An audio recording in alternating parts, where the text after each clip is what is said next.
हाँ जी बाई जी सत श्री अकाल। जिवें कि तुहानूं पता ही आपां हुण सरदूलगढ़ एरिए दे पिंड खैरा खुर्द ते खैरा कलां दी गऊशाला दे विच खड़े आ। ਇੱਥੇ ਸਿੱਧੂ ਮੂਸੇਵਾਲੇ ਦੇ ਫਾਦਰ ਸਾਹਿਬ ਆ ਰਹੇ ਨੇ, ਉਹਨਾਂ ਨੂੰ ਪੁੱਛਦੇ ਆ ਇੱਥੇ ਬਈ ਲੋਕਾਂ ਨੂੰ ਲਾ ਰੱਖਿਆ ਹੈ ਤੇ ਪਿੰਡ ਦਾ ਕਿਹੋ ਜਿਹਾ ਪ੍ਰਬੰਧ ਹੈ। ਅੰਕਲ ਜੀ ਸਤਿ ਸ਼੍ਰੀ ਅਕਾਲ ਜੀ।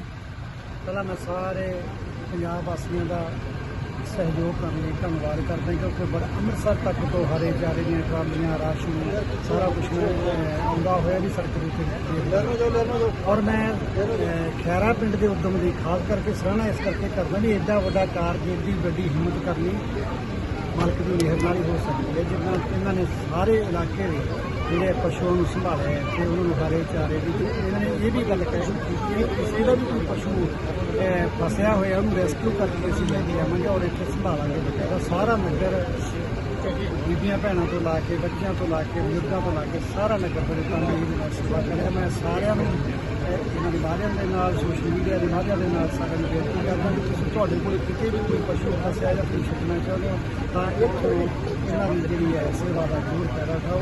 ਧੰਨਵਾਦ ਕਰਦਾ ਮੈਂ ਇੱਕ ਵਾਰ ਫਿਰ ਸਾਰਿਆਂ ਦਾ ਇਸ ਵਿਪਤਾ ਦੇ ਵਿੱਚ ਸਾਥ